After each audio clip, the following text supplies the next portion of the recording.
Oi, gente, eu sou Bianca Campelo, esse é o Literalizando no dia que o YouTube parou. Aconteceu um bug geral nas lives hoje. Eu estava fazendo a live de quarta-feira, dia 28 de setembro, entrei bonitinho lá no horário normal, de repente só começam as mensagens, tá travando, tá travando, tá travando, e aí a gente insistiu. O áudio estava travando muito, eu testei todas as conexões possíveis, saí, voltei, e eu achava que o problema era aqui. Não era, o problema era geral no YouTube. Vários outros canais com problema no carregamento das lives, foi um problema especificamente nas lives. Mas compromisso de calendário de leitura é compromisso de calendário de leitura. Ficaram 2 capítulos lidos e, pelo que o pessoal me informou, a gravação da live não ficou com problemas de áudio, o áudio não ficou travando, a imagem aparentemente também não. Então você pode conferir a leitura do capítulo 98 e do capítulo 99 na live de 20 minutos, o tempinho que a gente conseguiu ficar ali tentando fazer a transmissão. E aqui a gente vai retomar a nossa meta de leitura no capítulo 100, o que significa que faltam 21 capítulos para o final do nosso romance. Capítulo 100, Duas Cabeças. Tão longo foi o abraço entre Rita e Flora que tomou o resto ao capítulo. Este começa sem ele nem outro. O mesmo aperto de mão de Aires e Flora, se foi demorado, também acabou. O almoço fez gastar algum tempo mais que de costume, porque Aires, além de conversador emérito, um conversador insigne, notável. Aires era um excelente conversador, ele era uma pessoa que conseguia movimentar muito bem, deixava o papo super interessante, sabe? Não se fartava de ouvir as duas, principalmente a moça. Achava ali um toque de languidez, abatimento ou coisa próxima. Languidez, gente, é prostração. O estado de languidez vai acontecer quando a gente está com muita preguiça e sem energia, ou quando você começa a ter uma prostração de caráter mórbido por causa de doença, tá? Achava ali um toque de languidez, abatimento ou coisa próxima que não encontro no meu vocabulário. Eu não sei descrever o que é isso que o Aires está percebendo na Flora, que é uma certa falta de energia no corpo. Flora mostrou-lhe os desenhos que fizera. Paisagens, figuras, um pedaço da estrada da Tijuca, um chafariz antigo, um princípio de casa. Era uma dessas casas que alguém começou muitos anos antes e ninguém acabou, ficando só 2 ou 3 paredes, ruína sem história. Havia ainda outros desenhos, uma revoada de pássaros, um vaso à janela. Aires ia folheando, cheio de curiosidade e paciência. A intenção da obra supria a perfeição e a fidelidade deveria ser aproximada.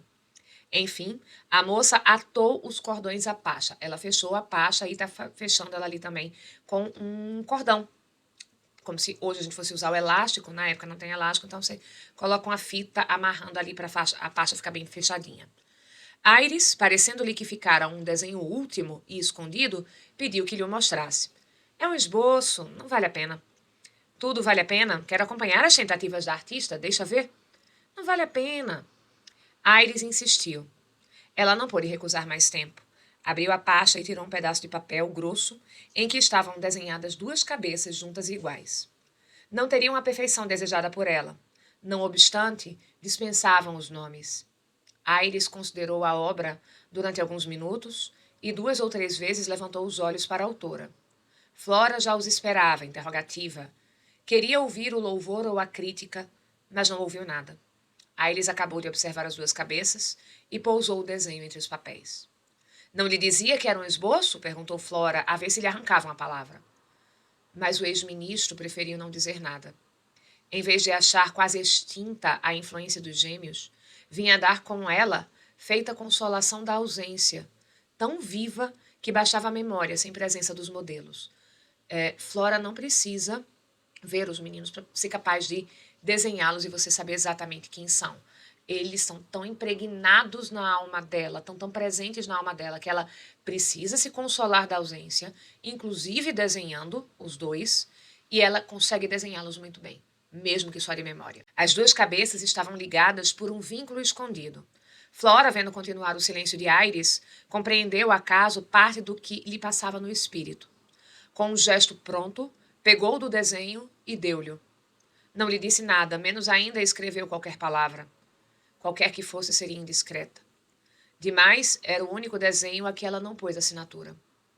Deu-lhe como se for um penhor de arrependimento. Em seguida, atou novamente as fitas da pasta, enquanto Aires rasgava, calado, o desenho e metia os pedaços no bolso. Flora ficou por um instante parada, boca entreaberta, mas logo lhe apertou a mão agradecida. Não pôde evitar que lhe caíssem duas pequeninas lágrimas, como outras tantas fitas que lhe atavam para sempre a pasta do passado. E aí, gente, vejam, ela ficou boquiaberta. A boca entreaberta porque ela ficou pasma com a atitude de Aires de rasgar o desenho no meio e guardar os pedaços. Aires indicando para ela, esqueça esses meninos. Esqueça-os, vai ser melhor para você. E ela entende o gesto e por isso que ela estende a mão para ele e agradece esse gesto. A imagem não é boa nem verdadeira. Foi a que acudiu ao conselheiro andando ao voltar de Andaraí. Essa imagem, essa comparação das lágrimas de Flora com fitas que atam Flora ao passado, tá, gente? E aí o narrador tá tirando o corpo dele fora. Não é imagem minha não, viu? Eu tô pegando a imagem do conselheiro, isso aqui veio da anotação dele. Chegou a escrevê-la no memorial, depois riscou-a e escreveu uma reflexão menos definitiva. Talvez seja uma lágrima para cada gêmeo. Pode acabar com o tempo, pensou ele, indo para a barca de Petrópolis. Não importa. É um caso embrulhado. Capítulo 101, o caso embrulhado. Essa expressão que está aparecendo novamente aqui no título, gente, que vai aparecer mais uma vez, é a história complicada, tá? O caso embrulhado, a história complicada. Também os gêmeos achavam o caso embrulhado. Quando iam a São Clemente, tinham notícias da moça sem que lhes dessem certeza do regresso. Ou seja, tanto o pai, o Batista, como Cláudia, Dona Cláudia, dizem, olha, a gente não sabe se ela vai voltar para cá. O tempo andava. Não tardaria que consultassem a sorte como dois antigos e como a mãe deles quando eles eram bebês, como o pai deles logo na sequência, tentando consultar a sorte, consultar os profetas, consultar alguém que pudesse adivinhar-lhes o futuro. A rigor, não contavam as semanas de interrupção, uma vez que a escolha se não dava e eles podiam trazer da consulta o contrário da inclinação definitiva da moça. Então, olha só, lembram que eles tinham um acordo de alguns meses para Flora poder se resolver? Eles não estão contando essas semanas em que eles não podem encontrar com ela. E não querem contar também, nesse momento, com uma predição, porque já que essas semanas não estão contando, vai que Flora mudaria de ideia, né? Reflexão justa, posto que interessada. Ou seja, não é imparcial, não é um raciocínio aí que não leva em conta o desejo de quem está pensando. Cada um deles não queria mais que prolongar a batalha esperando vencê-la. Entretanto, não confiavam um do outro este pensamento gêmeo como eles. Ambos se iam sentindo exclusivos. A afeição tinha agora o seu pudor e necessidade de calar. Já não falavam de Flora. Eles não estão conversando mais sobre ela, porque estão mais apaixonados ainda, e chega naquele momento em que se torna absolutamente constrangedor falar sobre isso e desconfortável, já que meu irmão é meu rival. Nem só de Flora. Crescendo a oposição, recorriam ao silêncio. Evitavam-se. Se podiam, não comiam juntos. Se comiam juntos, diziam pouco ou nada. Às vezes, falavam para tirar aos criados qualquer suspeita, mas não advertiam, eles não percebiam, que falavam mal e forçadamente e que os criados iam comentar as palavras e a expressão deles na copa. A satisfação com que estes comunicavam os seus achados e conclusões é das poucas que adoçam o serviço doméstico, geralmente rude. Fofoca, né, gente? Todo mundo gosta da fofoca, e aí os criados estão gostando de fofocar sobre a inimizade dos dois irmãos. Não chegavam, porém, ao ponto de concluir tudo o que os ia tornando cada vez mais avessos, a ponta de ódio que crescia com a ausência da mãe. Era mais que Flora, como sabeis. Eram as próprias pessoas inconciliáveis. Um dia houve na copa e na cozinha grande novidade. Pedro, a pretexto de sentir mais calor que Paulo, mudou de quarto e foi dormir mal em outro, não menos quente que o primeiro. E aí é o meu momento de dizer, finalmente, né? 2 galalau de mais de 20 anos de idade, já formados, ainda ter que ficar dividindo o quarto? Não, gente, por favor, já era para esses dois terem ido para cada um para um quarto. A casa é imensa, tem quarto para cada um, não precisava ficar essa forçação de convivência dos dois terem que dividir o mesmo quarto com mais de 20 anos na cara. Não, já estava mais do que na hora isso. Capítulo 102, Visão pé de meia sombra. Entretanto, a bela moça não os tirava da mesma alcova sua, por mais que buscasse deveras fugir-lhes. A memória os trazia pela mão, eles entravam e ficavam. Iam depois, embora, ou de si mesmos, ou por eles mesmos, ou empurrados por ela. Quando tornavam, era de surpresa. Um dia, Flora aproveitou a presença para fazer um desenho igual ao que dera ao conselheiro. Mais perfeito agora, muito mais acabado. Perceberam que se falou aqui em presença? Por que esse desenho está muito mais bem feito, muito melhor acabado? Porque Flora está tendo visões, como se anunciou no início do capítulo. A gente já viu em capítulos anteriores como é que são essas visões. Flora, ela vê literalmente ali a presença deles, eles não estando ali. Ela visualiza como se alguém tivesse ali. E aí, gente, uma obra contemporânea em que a gente tem uma personagem que tem uma experiência muito parecida com a de Flora é a saga Crepúsculo. Quem conhece a saga Crepúsculo, seja nos livros, seja no filme, vai lembrar que a Isabella Swan, ela tem visões. Ela vê o Edward em certas situações e, inclusive, ela vai tentar provocar essas visões como uma forma de aliviar a dor que ela está sentindo porque o Edward está ausente no momento em que ela está tendo essas visões. Então, basicamente, a saga Crepúsculo andou lendo Machado e está copiando Machado, minha gente. Também cansava. Então, saía do quarto e ia para o piano. Eles iam com ela, sentavam-se aos lados ou ficavam defronte, em pé, e ouviam, com atenção religiosa, ora um noturno, ora uma tarantela. Flora tocava ao sabor de ambos, sem deliberação. Os dedos é que obedeciam à mecânica da alma. Para os não ver, inclinava a cabeça sobre o teclado, mas o campo de visão os guardava, se não era a respiração que se fazia sentir defronte ou dos lados. Tal era a sutileza dos seus sentidos. Se fechava o piano e descia ao jardim, sucedia muita vez que os ia achar ali, passeando e a cumprimentavam com tão boa sombra que ela esquecia por instantes a impaciência. Depois, sem que os mandasse embora, iam embora. Nos primeiros tempos, Flora tinha medo que a houvessem abandonado de todo e chamava-os dentro de si. Ambos tornavam logo tão dóceis que ela acabou de se convencer que a fuga não era fuga. Nem eles sentiam desespero e não os evocou mais. No jardim era mais rápido o desaparecimento, talvez pela extrema claridade do lugar. Visão pede meia sombra. Capítulo 103, o quarto. Sei, 3 vezes sei, que há muitas visões dessas nas páginas que lá ficam. Ulisses confessa a Alcino que lhe é enfadonho contar as mesmas coisas. Também a mim. E aqui a referência, gente, é a uma passagem na Odisseia em que Ulisses finalmente chega à ilha dos Feácios, tá? É o povo que recebe Ulisses ali e que vai ajudar Ulisses nesse último porto dele antes de ele conseguir chegar a Ítaca. E diz isso Ulisses ao rei porque não é a primeira vez que ele está contando toda essa história, é uma história longa e, enfim, ele está ali cansado de se repetir. Aqui o narrador está dizendo, assim como Ulisses um dia ficou cansado de se repetir, eu estou cansado de me repetir. Ou seja, basicamente o narrador está se comparando a Ulisses e a Homero, tá? Nem se achando, né?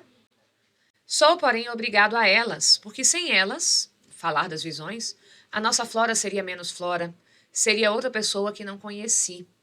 Conheci esta, com as suas obsessões, ou como quer que lhe chame.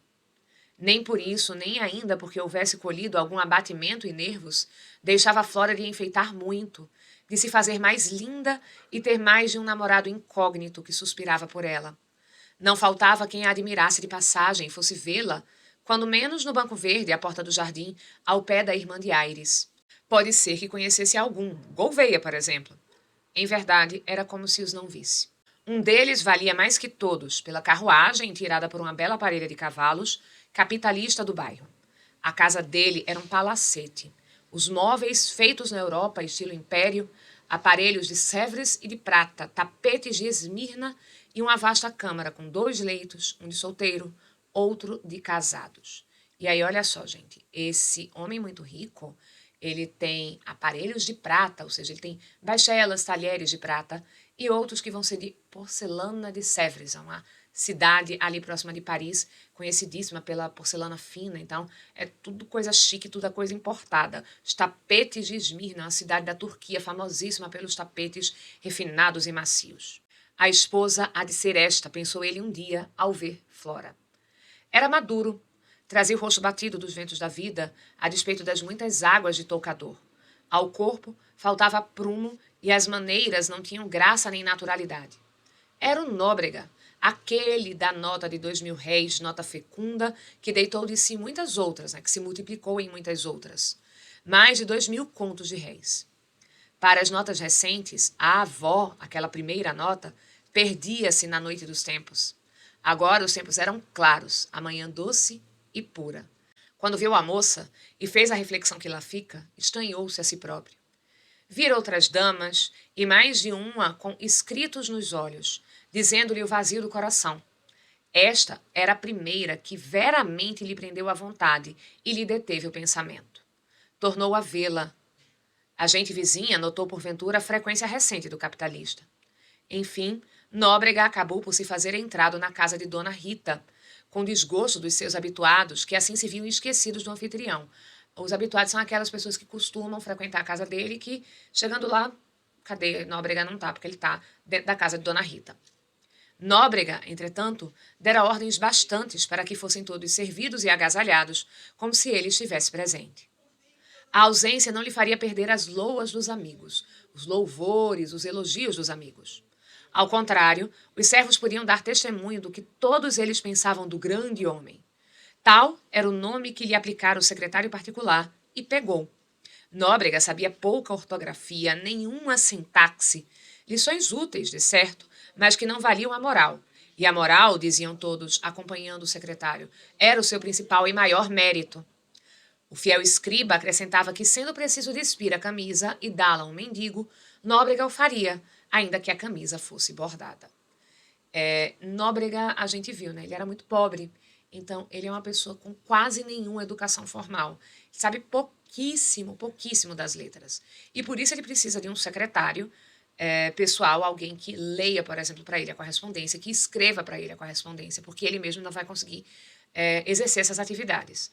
Mas esse secretário, ali também na função de bajulador oficial, vai sempre falar da moral desse homem, esse homem que tiraria a camisa para entregar a uma pessoa pobre, esse homem que a gente sabe que roubou a esmola de pessoas pobres lá bem antes, e que talvez em seu enriquecimento tenha desviado dinheiro, ou seja, roubado mais gente. Agora mesmo, este amor era, ao cabo, um movimento de caridade. Em pouco tempo, aquele gosto de relance passou a grande paixão. Tão grande que ele não a pôde conter e resolveu confessá-la. Hesitou se o faria a própria moça ou a dona da casa. Não tinha ânimo para uma nem outra. Uma carta supria tudo, mas a carta pedia língua, calor e respeito. Se ao menos o gesto de Flora lhe dissesse alguma coisa, ainda que pouca, vá. A carta seria então a resposta. Mas não lhe dizia nada o gesto da moça. Era só cortês e gracioso.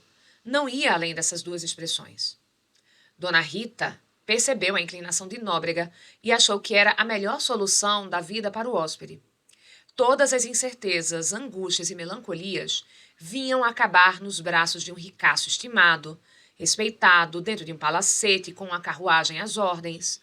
Ela mesma põe em relevo este prêmio grande da loteria da Espanha, a loteria que dava os maiores prêmios de que se tinha notícia. Enfim, o secretário de Nóbrega redigiu com a melhor linguagem que possuía uma carta em que o capitalista pedia a Dona Rita o favor de consultar a moça amada. Então, a carta é para a Dona Rita, mas pedindo, Dona Rita, por favor, pergunte se ela aceita se casar comigo. Não escreva palavrinhas doces, recomendou ele ao secretário. Gosto dessa moça com um sentimento de proteção, antes que com outra coisa. Não é carta de namorado. Estilo grave. Ele está aqui diminuindo um pouco aquilo que ele está sentindo, porque a gente viu que ele está realmente ali emocionado com Flora, mas ele quer dizer que é uma proteção no sentido, é uma caridade que eu estou fazendo por essa moça. Essa moça aí que não tem com quem casar, que não tem tanto dinheiro quanto eu, é também uma forma de proteger uma pobre moça dos riscos que será não se casar nunca. Uma carta seca, concluiu o secretário. Totalmente seca não, emendou Nóbrega, né, consertando aí. Uma carta lisonjeira, sem esquecer que não sou criança. Assim se cumpriu. Ia a cumprir-se demais. Nóbrega achou que o estilo podia ser um tanto ameno. Não fazia mal pôr 2 ou 3 palavras apropriadas ao objeto. Beleza, coração, sentimento. Assim se cumpriu finalmente, e a carta foi levada ao seu destino. Dona Rita ficou contentíssima. Justamente o que ela queria. Tinha o plano feito de concluir, por ato seu, uma história melancólica, a que daria por derradeira página a conclusão deslumbrante. Aqui, gente, Dona Rita tinha o plano de fazer terminar, concluir uma história melancólica, triste, com um final ali que fosse uma conclusão deslumbrante. Fazer um plot twist na vida de Flora e conseguir para ela um casamento que fizesse essa moça feliz para sempre. Não pensou em dizê-lo primeiro ao irmão, pela razão de querer que ele recebesse a notícia completa, tudo feito e acabado. Então, esse plano de conseguir um casamento para Flora, que a fizesse feliz, ela não compartilhou com o conselheiro. Ela queria que fosse uma surpresa. Releu a carta, dispôs-se a ir logo, mas há pessoas para quem o adágio que diz que o melhor da festa é esperar por ela, resume todo o prazer da vida. Dona Rita tinha essa opinião. Todavia, entendeu que tais cartas não são das que se guardam largo tempo, nem, aliás, das que se comunicam sem cautela. Esperou 24 horas. Na manhã seguinte, depois de almoçadas, leu a carta à moça. O natural é que Flora ficasse espantada. Ficou, mas não tardou que risse, de um riso franco e sonoro, como ainda não rir em Andaraí. Flora gargalhou a valer, gente, gostoso, sabe? Aquela gargalhada gostosa. Dona Rita ficou espantadíssima. Supunha que não a pessoa, mas as vantagens e circunstâncias pleiteassem a favor do candidato. Esquecia os seus cabelos entregues à sepultura do marido. Ela se esqueceu que uma pessoa apaixonada pode querer realmente abandonar toda e qualquer outra possibilidade de realização amorosa. Deu conselhos à moça, pôs em relevo a posição do pretendente, o presente e o futuro, a situação esplêndida que lhe dava este casamento e, por fim, as qualidades morais de Nóbrega. A moça escutou calada e acabou rindo outra vez. A senhora sabe se serei feliz? Perguntou. Creio que sim. Agora, o futuro é que confirmará ou não. Esperemos que o futuro chegue, conquanto me pareça muito demorado. Não nego as qualidades daquele homem, parece bom e trata-me bem, mas eu não quero casar, Dona Rita. Realmente, a idade, mas nem ao menos quer pensar alguns dias? Está pensado. Dona Rita ainda esperou um dia. A resposta negativa, dado que Flora viesse a mudar de opinião, podia ser uma desgraça para esta. Uso os próprios termos dela consigo: grande desgraça, posição esplêndida, sentimento profundo. Dona Rita ia aos extremos diante daquele rico homem dos últimos anos do século, né? Aquele partidão dos últimos anos do século. Capítulo 104. A resposta. Não querendo dar a resposta nua e crua, Dona Rita consultou a moça, que lhe respondeu simplesmente: diga que não pretendo casar. Quando Nóbrega recebeu as poucas linhas que Dona Rita lhe mandou, ficou assombrado. Não contava com recusa. Ao contrário, era tão certa a aceitação que ele tinha já um programa do noivado. Imaginava a moça, os olhos tímidos, a boca cerrada, o véu que lhe cobriria a linda carinha, a delicadeza dele, as palavras que lhe diria entrando em casa. Tinha já composto uma invocação à Mãe Santíssima para que os fizesse felizes. Dou-lhe carro, dizia consigo, joias, muitas joias, as melhores joias do mundo. Nóbrega não fazia ideia exata do mundo, era uma expressão. Hei de dar-lhe tudo, sapatinhos de seda, meias de seda, que eu mesmo lhe calçarei. Estremecia de cor, estremecia de coração, ao caçar-lhe as meias, né? Ao imaginar que ele estava calçando as meias de Flora. Beijava-lhe os pés e os joelhos. Tinha imaginado que ela, ao ler a carta, devia ficar tão pasmada e agradecida que nos primeiros instantes não pudera responder a Dona Rita. Mas logo depois as palavras saíram do coração às golfadas, né, aos jorros, de uma vez só. Sim, senhora, queria, aceitava, não pensar em outra coisa. Escreveria logo ao pai e à mãe para lhes pedir licença, eles viriam correndo, incrédulos, mas vendo a carta, ouvindo a filha e Dona Rita, não duvidariam da verdade e dariam consentimento. Talvez o pai lhe fosse dar em pessoa. E nada, nada, nada, absolutamente nada. Uma simples recusa, uma recusa atrevida. Porque, enfim, quem era ela, apesar da beleza? Uma criatura sem vintém, modestamente vestida, sem brincos, nunca lhe vira brincos às orelhas, duas perolazinhas que fossem. E por que lhe furaram as orelhas, se não tinham brincos que lhe dar? Considerou que as mais pobres meninas do mundo furam as orelhas para os brincos que lhes possam cair do céu. E vem esta e recusa os mais ricos brincos que o céu ia chover sobre ela. Homem rejeitado que não sabe lidar com rejeição, né, minha gente? Ele tem que já sair ficando revoltado porque Flora não quis casar com ele e considerar isso uma afronta pessoal, porque quem é ela para recusá-lo? E ele já começa a tecer mil teorias da conspiração dizendo que Flora é uma pobre coitada, que não tem onde cair morta, e a gente sabe que não é assim, né? Ao jantar, os amigos da casa notaram que ele estava preocupado. De noite, ele e o secretário saíram a pé. Nóbrega buscou em si o gesto mais frio e indiferente que pôde, quase alegre, e anunciou ao secretário que Flora não queria casar. Não se descreve a admiração do secretário. Em seguida, a consternação, finalmente a indignação. Nóbrega respondia magnânimo. Não foi por mal, foi talvez por se julgar abaixo, muito abaixo da fortuna. Creia que é boa moça. Pode ser também, quem sabe, por ter sido um mau conselho do coração. Aquela moça é doente. Doente? Não afirmo, digo que pode ser. O secretário afirmou. Só a doença, disse ele, explicará a ingratidão, porque o ato é de pura ingratidão. Aqui tornou a nota de indignação, nota sincera, como as outras. Nóbrega gostou de ouvi-la. Era um compadecimento. No fim, cumpriu a ideia que trazia ao sair de casa. Aumentou-lhe o ordenado. Podia ser a paga da simpatia. O beneficiado foi mais longe. Achou que era o preço do silêncio e ninguém soube de nada. Olha só aí, homem rejeitado querendo manter as aparências para ninguém saber que ele fez o pedido e levou um belíssimo não.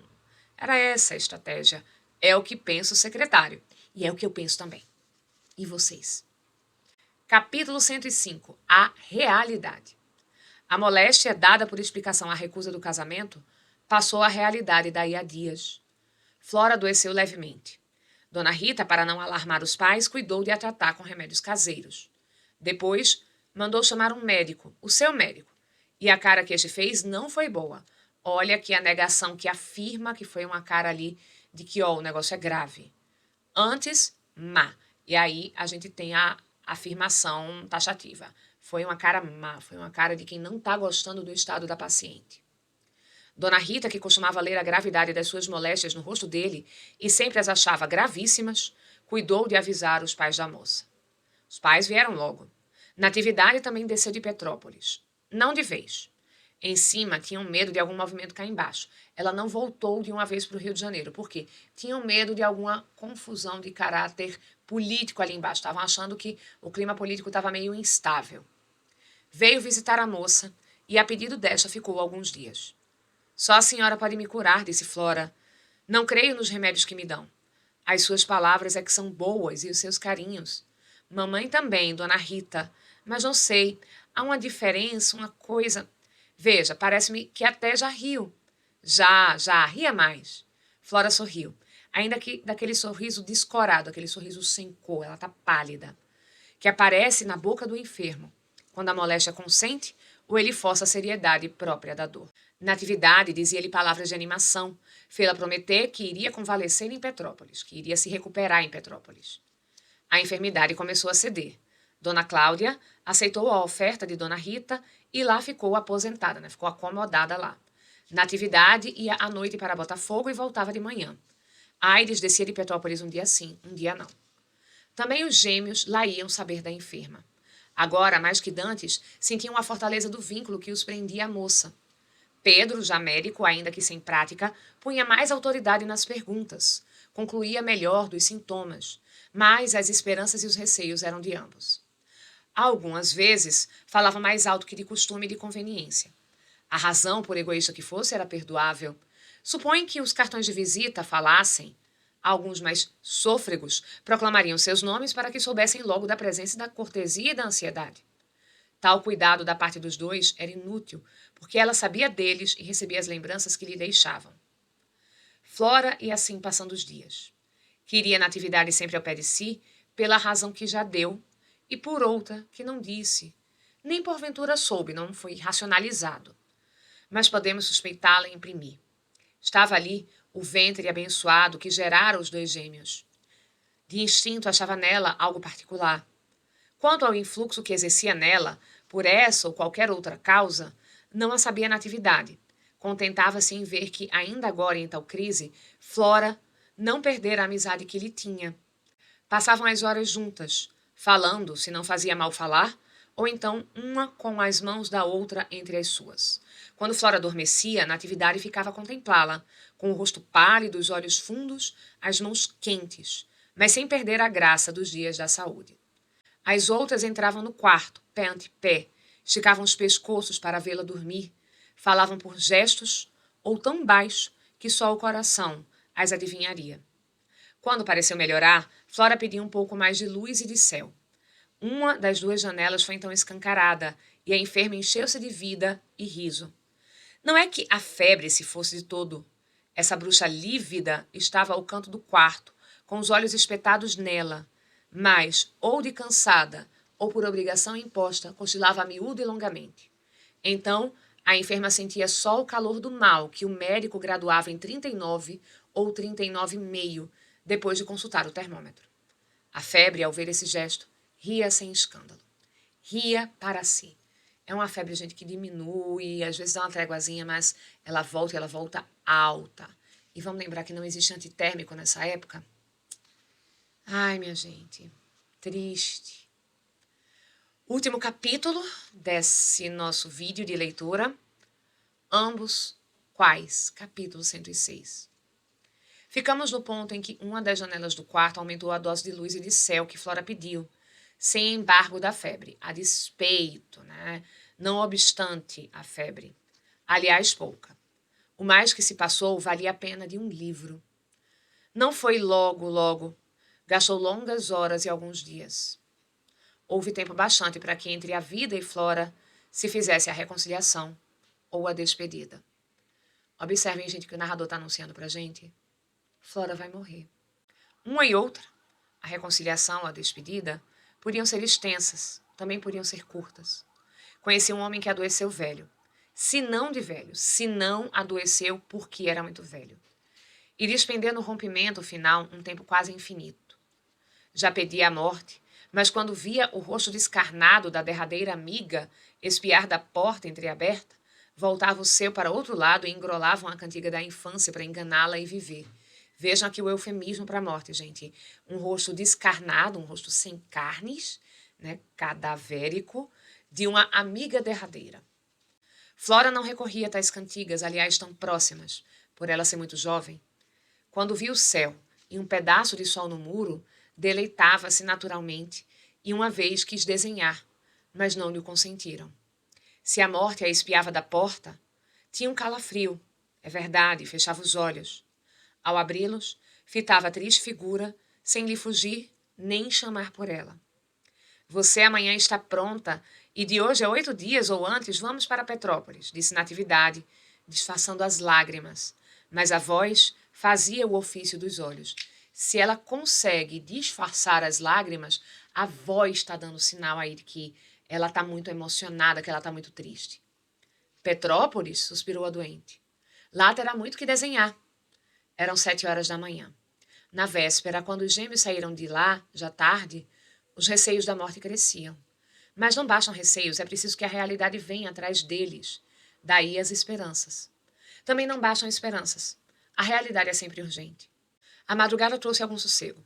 Às 7 horas, depois daquelas palavras de Natividade, Flora pôde dormir. Quando Pedro e Paulo voltaram a Andaraí, a enferma estava acordada e o médico, sem dar grandes esperanças, mandou fazer aplicações que declarou enérgicas. Todos tinham sinais de lágrimas. De noite, Aires apareceu trazendo notícias da agitação na cidade. Que é? Não sei. Uns falam de manifestações a Marechal Deodoro, outros de conspiração contra o Marechal Floriano. Há alguma coisa. Essa alguma coisa, gente, é a revolta da Armada, que eclodiu em 6 de setembro de 1893. Natividade pediu aos filhos que se não metessem em barulhos. Ambos prometeram e cumpriram. Ao ver o aspecto de algumas ruas, grupos, patrulhas, armas, 2 metralhadoras, Itamaraty iluminado, tiveram a curiosidade de saber o que houve e havia. Vaga sugestão que não durou 2 minutos. Correram a meter-se em casa e a dormir mal à noite. Na manhã seguinte, os criados levaram os jornais com as notícias da véspera. Veio algum recado de Andaraí? Perguntou um. Não, senhor. Ainda quiseram ler por alto alguma coisa. Não puderam, estavam ansiosos de sair de casa e saber notícias da noite. Posto levassem os jornais consigo, não leram claramente nem seguidamente. Viram nomes de pessoas presas, um decreto, movimento de gente e de tropas. Tão confuso tudo que deram por si na casa de Dona Rita antes de entender o que houvera. Flora ainda vivia. Mamãe, a senhora está mais triste hoje que estes dias. Não fales tanto, minha filha, acudiu Dona Cláudia. Triste estou sempre que adoeces. Fica boa e verás. Fica boa, interveio Natividade. Eu, em moça, tive uma doença igual que me prostrou por 2 semanas, até que me levantei quando já ninguém esperava. Então já não esperam que me levante? Natividade quis rir da conclusão tão pronta, com o fim de a animar. A doente fechou os olhos, abriu-os daí a pouco e pediu que vissem se estava com febre. Viram. Tinha muita. Abram-me a janela toda. Não sei se fará bem, ponderou Dona Rita. Mal não faz, disse Natividade. E foi abrir, não toda, mas metade da janela. Flora, posto que já muito caída, fez esforço e voltou-se para o lado da luz. Nessa posição ficou sem dar de si. Os olhos, a princípio vagos, entraram a parar até que ficaram fixos. A gente entrava no quarto devagar e abafando os passos, trazendo recados e levando-os. Fora, espreitavam o médico. Demora-se, já devia cá estar, dizia Batista. Pedro era médico. Propôs-se a ir ver a enferma. Paulo, não podendo entrar também, ponderou que seria desagradável ao médico assistente. Além disso, faltava-lhe prática. Um e outro queriam assistir ao passamento de Flora, se tinha de vir. Passamento, gente, é o momento do último suspiro, tá? A mãe, que os ouviu, saiu à sala e, sabendo o que era, respondeu negativamente. Não podiam entrar. Era melhor que fossem chamar o médico. Quem é? Perguntou Flora ao vê-la tornar ao quarto. São os meus filhos, que queriam entrar ambos. Ambos quais? Perguntou Flora. Esta palavra fez crer que era o delírio que começava, se não é que acabava, porque, em verdade, Flora não proferiu mais nada. Natividade ia pelo delírio. Aires, quando lhe repetiram o diálogo, rejeitou o delírio. A morte não tardou. Veio mais depressa do que se receava agora. Todas, e o pai, acudiram a rodear o leito, onde os sinais da agonia se precipitavam. Flora acabou como uma dessas tardes rápidas, não tanto que não façam ir doendo as saudades do dia. Acabou tão serenamente que a expressão do rosto, quando lhe fecharam os olhos, era menos de defunta que de escultura. As janelas, escancaradas, deixavam entrar o sol e o céu. E é isso, gente. Flora morreu. De doença, talvez uma doença que foi gerada pela tristeza. É uma personagem surpreendentemente romântica, Flora, no meio de todos esses outros personagens. E veja uma coisa simbólica. Flora morreu em um 7 de setembro. No 7 de setembro de 1893, o dia seguinte ao início da Revolta da Armada. Eu vejo vocês no nosso próximo vídeo de leitura, que vai sair nos próximos dias. Fiquem atentos às minhas redes sociais. Se a leitura comentada de Esaú Jacó tem ajudado vocês, vou te pedir para deixar aqui um like, compartilhar o vídeo e eu encontro vocês na próxima leitura. Um beijo. Tchau, tchau.